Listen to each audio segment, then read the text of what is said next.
En el bloque pasado hablamos de la guerra en Ucrania, del conflicto en Medio Oriente, y en este quisiera comenzar hablando de la tensión entre Estados Unidos e Irán, que aumentó en medio de las negociaciones para un acuerdo nuclear después de que este último comunicara que la propuesta hecha por Washington era unilateral e inaceptable, porque se pretendía que abandonara su programa nuclear e importara el uranio enriquecido, algo que sus autoridades adelantaron que no iba a suceder, mientras que Donald Trump desmintió que fuera a autorizar su enriquecimiento en cantidades limitadas.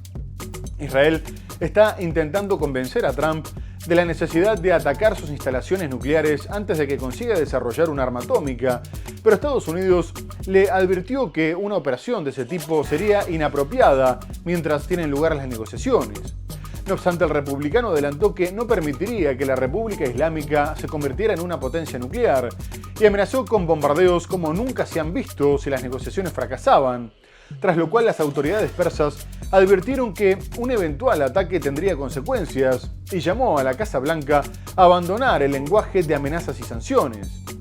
Y en este contexto, el Organismo Internacional de la Energía Atómica aumentó las tensiones al advertir que Irán había acelerado el ritmo de producción de uranio enriquecido y que ya tenía suficiente como para fabricar varias bombas atómicas, al tiempo que recordó que Irán era el único país en tener ese material y no poseer armamento nuclear, a lo que este respondió que el informe del organismo era sesgado y político y que se basaba en información falsa proporcionada por Israel, al tiempo que el ministro de Exteriores, Abbas Araghchi, reiteró que no estaban buscando utilizar su programa nuclear con fines bélicos, como asegura Israel. El presidente estadounidense Donald Trump descartó el lunes autorizar a Irán enriquecer uranio.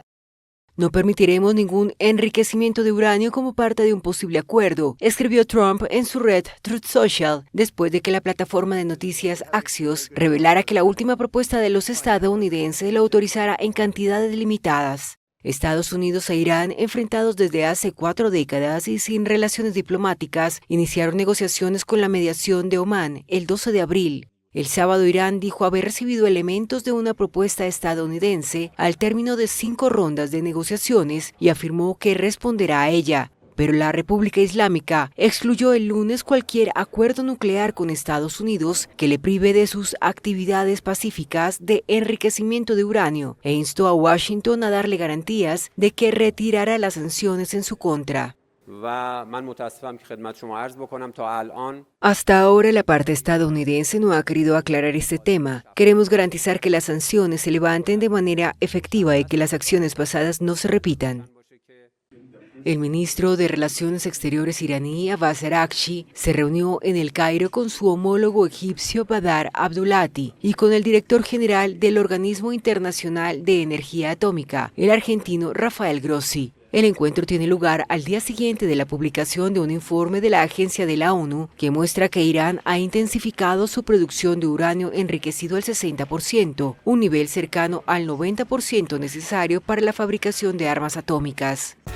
Y Estados Unidos también aumentó las tensiones con China después de que su secretario de Defensa, Pete Hegseth, participara en un foro en Singapur y advirtiera que Pekín se estaba preparando para ser capaz de invadir Taiwán en el 2027 y aumentando sus capacidades militares para alterar el equilibrio de poder y controlar a toda la región, por lo que instó a sus vecinos a que hicieran lo mismo y se prepararan para una amenaza real e inminente, incrementando drásticamente su gasto en defensa, en un discurso similar al que emplea con Europa, aunque en ese caso avivando el miedo a Rusia.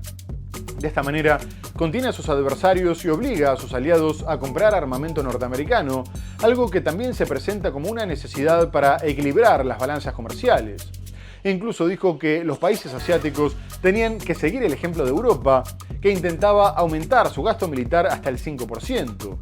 Además, dio a entender que Estados Unidos saldría en defensa de la isla en caso de ser atacada y que si bien no buscaban un conflicto militar directo con el gigante asiático, tampoco se dejarían expulsar de la región del Indo-Pacífico, ya que la consideraban como su teatro prioritario.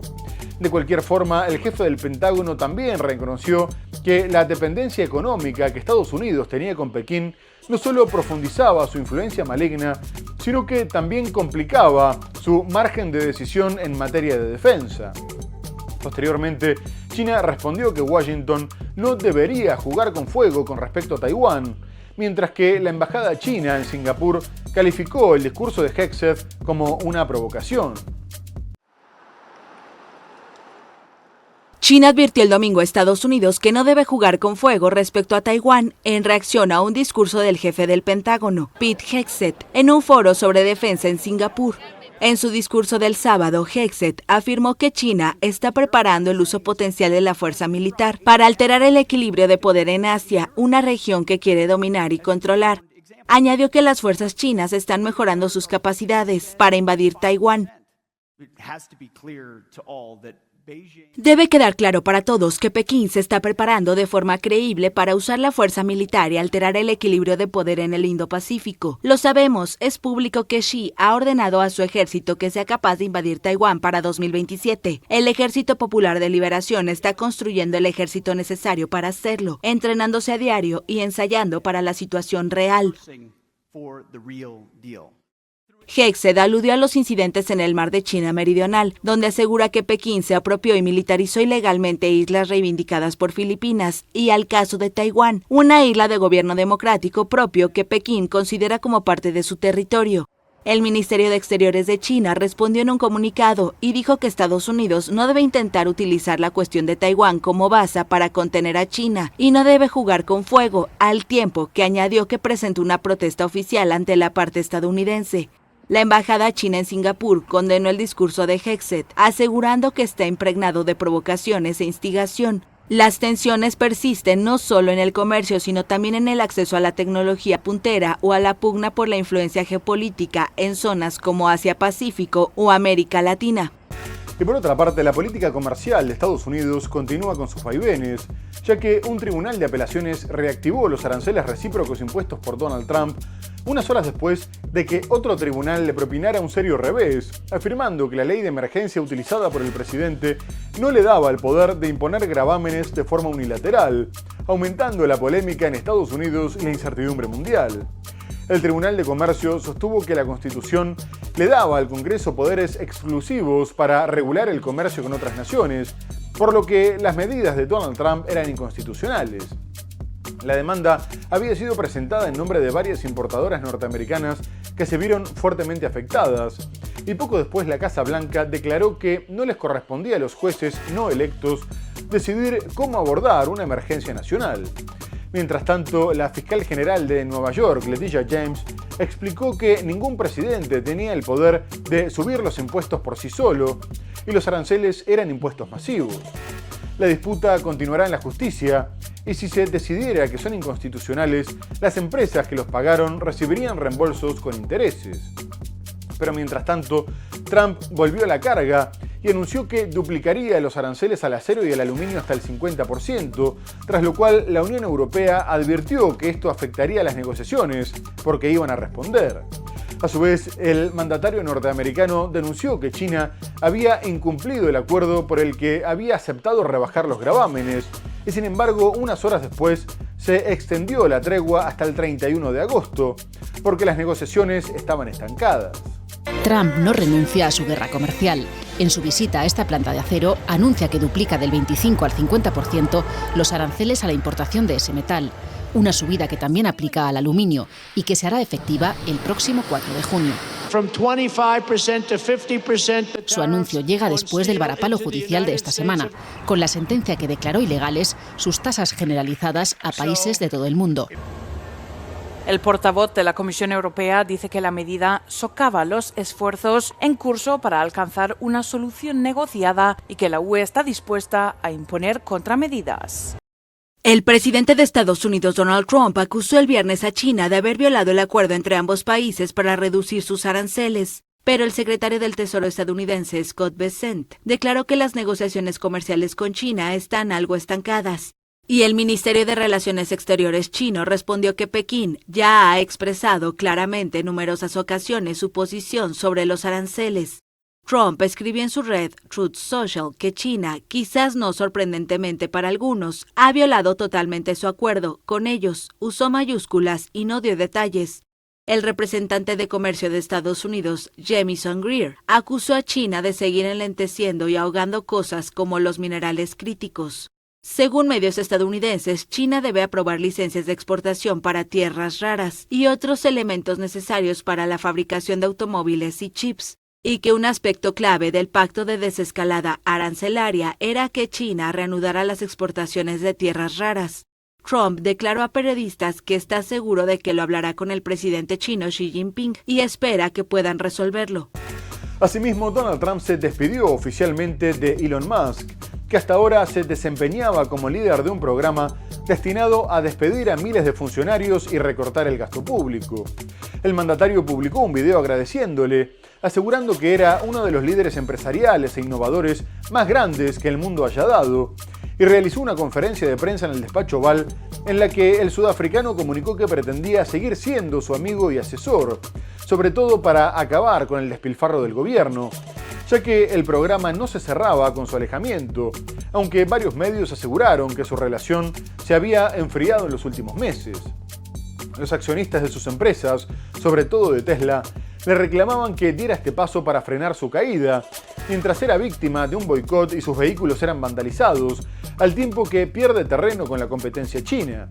Pero Musk también se mostró decepcionado por un megaproyecto fiscal del gobierno, ya que contempla un masivo recorte de impuestos y un aumento del gasto público, lo que considera que socava el trabajo que venía realizando en el Departamento de Eficiencia Gubernamental. De cualquier forma, Musk estaba obligado a dejar la administración, dado que no era un empleado público a tiempo completo, sino un empleado especial. Una designación que no lo obligaba a presentar su información financiera y le permitía esquivar las leyes sobre conflictos de intereses, pero que limitaba su participación a un máximo de 130 días por año, que finalizaban el viernes. El multimillonario Elon Musk dio un paso al costado el viernes como asesor para reducir el gasto federal en Estados Unidos, poco después de su primera gran divergencia con el presidente Donald Trump sobre su proyecto de ley presupuestal. Durante la despedida que ofreció el mandatario republicano en la Casa Blanca, Musk prometió que seguirá apoyando al equipo de la Comisión de Eficiencia Gubernamental, conocida como DOGE, y que él lideró hasta ahora. Espero seguir siendo amigo y asesor del presidente, continuar apoyando al equipo DOGE, y estamos persiguiendo implacablemente una reducción de $1 billón en desperdicio y fraude que beneficiará al contribuyente estadounidense. El magnate tecnológico de origen sudafricano anunció el miércoles que su papel en el gobierno estadounidense llegaba a su fin, días después de criticar el proyecto de ley presupuestario de Trump. Musk estimó que el proyecto aprobado por la Cámara de Representantes y pendiente del voto en el Senado aumentaría el déficit y socavaría el trabajo de la Comisión de Eficiencia Gubernamental, que ha despedido a decenas de miles de funcionarios públicos. También explicó que se retira de su cargo para centrarse en sus empresas, que incluyen Tesla, SpaceX y la plataforma social X. La salida formal de Musk se produce luego que el New York Times publicara un artículo sobre su presunto consumo de drogas. Bajo la dirección de Musk, DOGE ha recortado miles de millones de dólares en gastos gubernamentales, gran parte de ellos ya aprobados por el Congreso, incluido la principal agencia de ayuda exterior. Y ahora quisiera ir a México porque celebró la primera elección directa para designar a los jueces del país, un sistema que contaba con una fuerte oposición de los partidos tradicionales, que consideran que podría tender a la politización de la justicia y permitir la infiltración de los cárteles del narcotráfico. No obstante, la mandataria Claudia Sheinbaum responde que la justicia estaba plagada de nepotismo, que había una impunidad mayor al 90% y que ya era responsable de favorecer a los miembros de la delincuencia organizada, al tiempo que consideró que si quisieran controlar la justicia no hubieran hecho una elección universal, sino que hubieran optado por elegir a los jueces a dedo. Los resultados seguirán dando a conocer hasta el 10 de junio, ya que fueron elegidos 2.680 magistrados que van desde la primera instancia hasta la Corte Suprema, tanto a nivel federal como en 19 estados. Pero el hecho de que solo votara el 13% del padrón fue considerado como un revés para el Ejecutivo, que había llamado a una participación masiva. El Partido Acción Nacional y el Partido Revolucionario Institucional aseguraron que la elección había sido una farsa, denunciando que algunos de los candidatos fueron abogados de narcotraficantes y que la cantidad de boletas dificultaba la información de los votantes, por lo que algunos incluso pidieron impugnarla.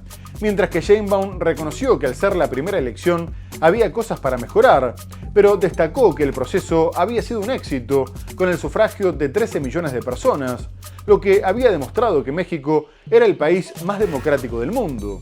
Asimismo, los observadores internacionales destacaron que el proceso fue pacífico.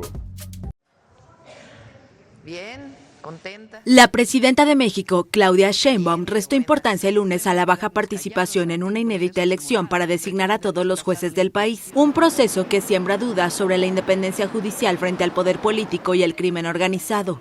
En los comicios del domingo votó solamente 12,5% a 13,3% del padrón electoral de 100 millones de personas, según cálculos del Instituto Nacional Electoral. 13 millones de personas. Inédito. Es casi una quinta parte de las personas que votaron en la elección que llevó a Sheinbaum a la presidencia hace un año. Los partidos políticos de la oposición, PAN y PRI, calificaron la elección de farsa e incluso hay llamados a impugnarla. La mandataria calificó la elección judicial como algo extraordinario y una muestra de que México es el país más democrático del mundo, pero reconoció que la jornada del domingo permitirá sacar conclusiones para mejorar los próximos procesos para elegir jueces. Y sí, todo es perfectible. Es la primera elección, todo es perfectible y del día de ayer pues se sacarán las conclusiones para poder mejorar al 2027. Pero fue un gran ejercicio y mucha gente participó. Los mexicanos eligieron el domingo a 2.680 funcionarios, desde ministros de la Suprema Corte hasta jueces de primera instancia, un caso único en el mundo. Está previsto que se celebren nuevas elecciones en 2027 para designar a jueces locales en 13 de los 32 estados del país. Y los voy a llevar a Europa porque en Países Bajos la coalición de gobierno colapsó después de la salida del líder de la extrema derecha Geert Wilders por desacuerdos en cuanto a la política migratoria.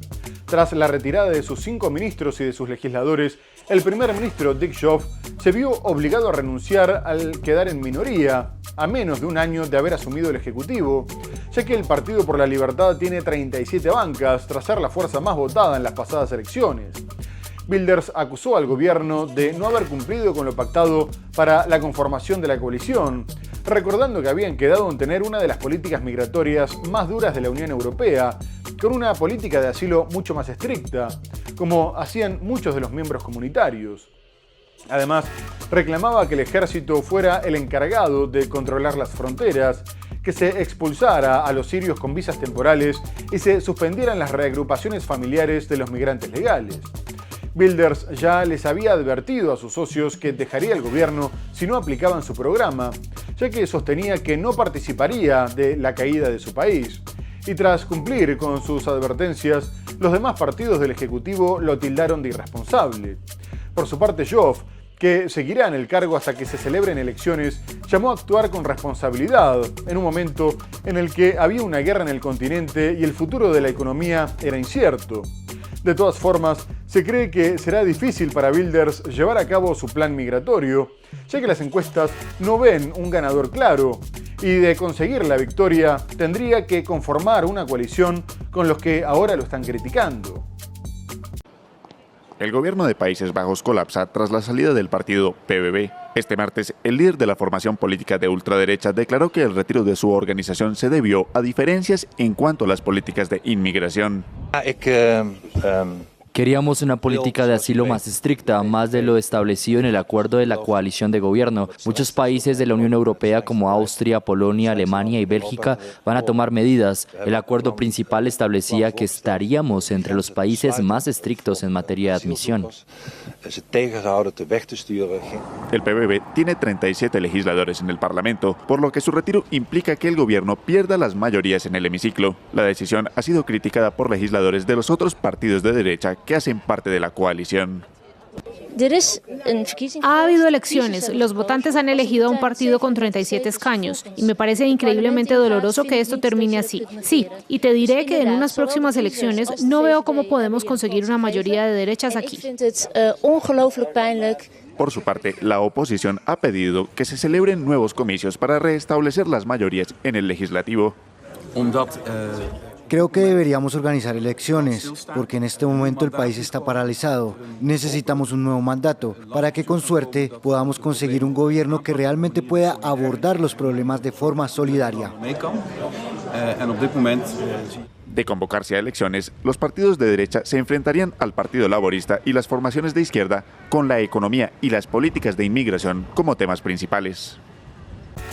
Y en otro orden, las elecciones presidenciales en Polonia terminaron con la victoria del conservador nacionalista Karol Nawrocki, en un proceso que fue muy parejo y no tuvo un resultado claro hasta último momento, evidenciando la división social.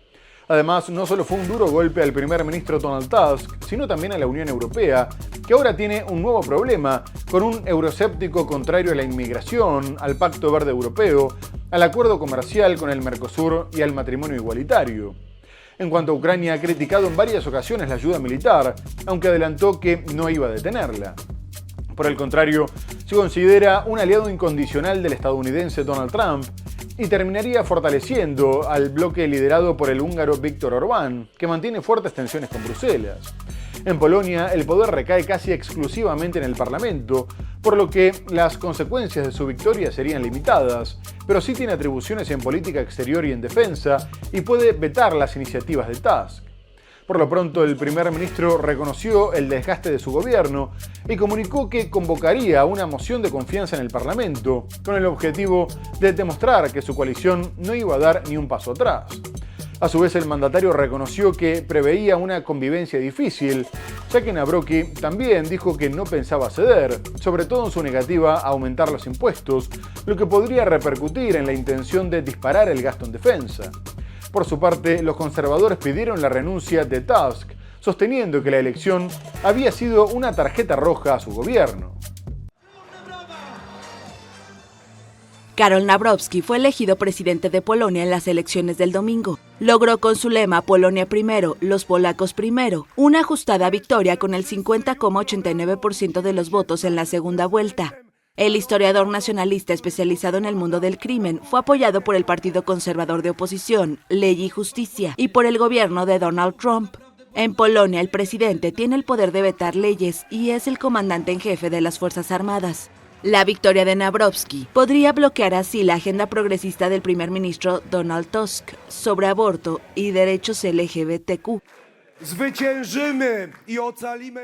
No permitiremos que Donald Tusk monopolice el poder. Un mal gobierno que no se preocupa por las finanzas públicas y nos priva de nuestros grandes sueños y aspiraciones.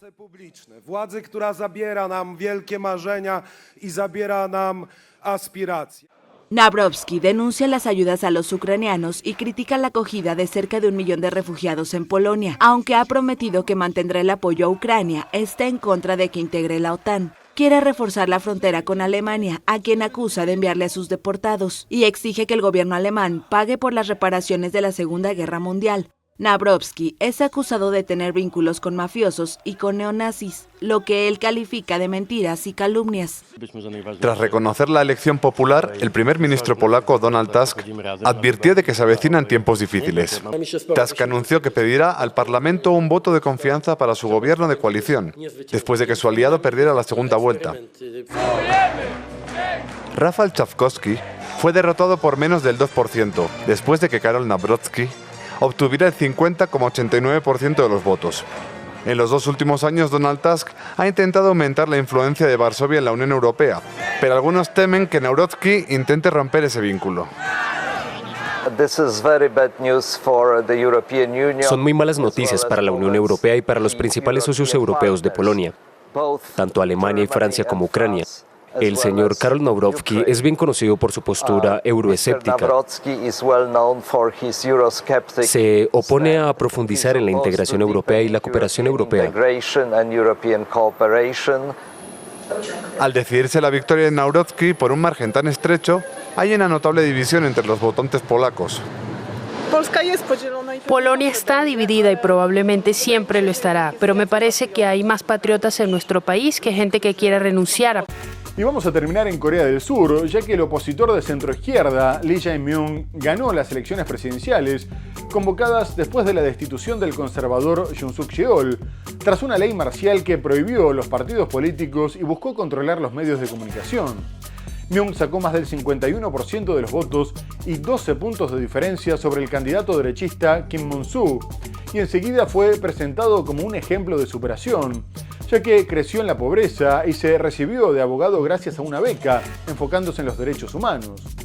Tras ingresar en la política, fue alcalde y gobernador, lo que aprovechó para sanear las finanzas públicas y aprobar un ingreso básico universal para los jóvenes, entre otros programas sociales. No obstante, el nuevo mandatario afronta un juicio penal por falso testimonio en la investigación de un proyecto urbanístico en el que es acusado de un reparto irregular de beneficios. Ahora se debate qué pasará con el juicio, ya que la Constitución prohíbe que un mandatario en funciones sea procesado penalmente, salvo insurrección o traición, como sucedió con su antecesor.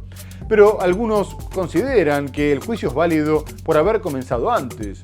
De todas formas, Myung asumió el cargo unas horas después y en su discurso le advirtió a Donald Trump sobre las consecuencias del proteccionismo, sosteniendo que era una amenaza para la sobrevivencia de su país, sobre todo en cuanto a los aranceles que le impuso al acero y al aluminio. A su vez, adelantó que buscaría promover el diálogo y la cooperación con Corea del Norte. El centroizquierdista Lee Jae-myung será el nuevo presidente de Corea del Sur. Según sondeos a boca de urna de 3 cadenas de televisión, Lee obtuvo más del 51% de los votos, superando por más de 10 puntos porcentuales al candidato conservador Kim Moon-soo. La elección del martes tuvo lugar 6 meses después de que el anterior gobernante, Yoon Suk Yeol, hundiera al país en el caos político con su fallida declaración de ley marcial. Desde entonces, Yoon fue suspendido, acusado de insurrección, arrestado después de semanas de resistencia y finalmente destituido por el Tribunal Constitucional. En ese contexto, Lee, un ex abogado de 61 años y líder del Partido Demócrata, deberá asumir el cargo casi de inmediato, apenas la Comisión Nacional Electoral termine con el conteo oficial de votos y valide el resultado. El nuevo presidente tiene varios desafíos por delante, en especial el desorden provocado por los aranceles estadounidenses en el comercio internacional, que han golpeado a la economía exportadora de Corea del Sur, justo en medio de su inestabilidad política. Durante su campaña, Lee se comprometió, entre otras cosas, a impulsar la industria de inteligencia artificial de Corea del Sur, con el objetivo de convertir al país en uno de los 3 líderes globales en ese campo. También ha pedido que los implicados en el intento de ley marcial rindan cuentas, prometiendo llevarlos ante la justicia. Muy bien amigos, se nos ha terminado el programa. Hemos hablado de la guerra en Ucrania, con los ataques contra bases aéreas rusas y el puente de Kerch en Crimea, de las negociaciones de paz en Turquía. Abordamos otras cuestiones como el conflicto en Medio Oriente, la guerra comercial de Donald Trump, pero lo tenemos que dejar hasta el próximo programa. Muchas gracias por habernos acompañado y hasta entonces.